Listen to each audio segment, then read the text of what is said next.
उत्तर भारत के एक छोटे से गांव सूरजपुर में रहने वाला अमन बहुत साधारण परिवार से था। उसके पिता रामदीन किसान थे। बारिश कभी ज्यादा हो जाती, कभी बिल्कुल नहीं होती। खेत अक्सर सूखे रहते और घर में चिंता का साया बना रहता। अमन की मां अक्सर कहती, भगवान जाने हमारे अच्छे दिन कब आएंगे। अमन यह सब सुनता था, लेकिन उसके दिल में कहीं न कहीं उम्मीद जिंदा थी। ठंड की रात और टूटता हौसला। एक साल ठंड बहुत ज्यादा पड़ रही थी। फसल खराब हो चुकी थी। घर में खाने के लिए भी सीमित अनाज था। उसी दौरान गांव में मकर संक्रांति की तैयारी शुरू हो गई। लोग तिलगुड़ बना रहे थे, बच्चे पतंगे खरीद रहे थे।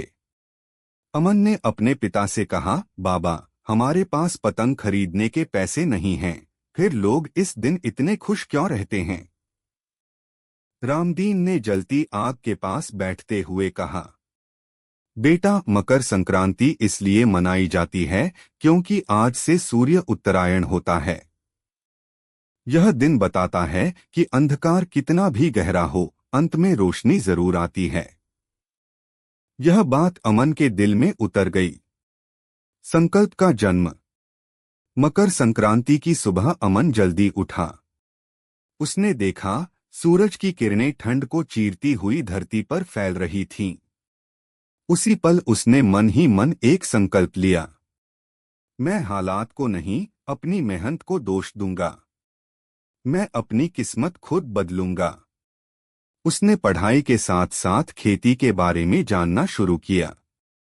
स्कूल की किताबों के अलावा वह अखबार, पुराने कृषि पत्र और मोबाइल पर उपलब्ध जानकारी पढ़ने लगा। संघर्ष का रास्ता। दिन में स्कूल, शाम को खेत और रात को पढ़ाई अमन की दिनचर्या बन गई। कई बार लोग उसका मजाक उड़ाते, अरे पढ़ लिख कर क्या करेगा, आखिर किसान ही तो बनना है। लेकिन अमन चुपचाप मुस्कुरा देता। पहली सफलता। कुछ सालों बाद अमन ने अपने पिता को नई खेती तकनीकें अपनाने के लिए समझाया। कम पानी वाली फसल, जैविक खाद और फसल चक्र। पहले तो पिता डरे, लेकिन अमन के आत्मविश्वास ने उन्हें मानने पर मजबूर कर दिया। धीरे धीरे खेत हरे होने लगे। आमदनी बढ़ने लगी। बदलाव की पहचान। अब वही लोग जो कभी मजाक उड़ाते थे, सलाह लेने आने लगे। अमन ने किसी को मना नहीं किया। वह जानता था, सच्ची खुशी बांटने से बढ़ती है। वही मकर संक्रांति, नई सोच। सालों बाद एक मकर संक्रांति आई। गांव के बच्चे पतंगे उड़ा रहे थे। अमन ने सबको तिलगुड़ बांटा और कहा, यह त्योहार हमें सिखाता है कि जैसे सूर्य दिशा बदलता है, वैसे ही हमें भी अपनी सोच बदलनी चाहिए। अंतिम संदेश। गांव के मंच पर खड़े होकर अमन ने कहा, मेहनत कभी ठंड से नहीं डरती। संकल्प कभी हालात से हारता नहीं। मकर संक्रांति सिर्फ पर्व नहीं, यह जीवन को उत्तरायण करने का संदेश है। पूरा गांव तालियों से गूंज उठा। कहानी से सीख। बदलाव स्वीकार करो।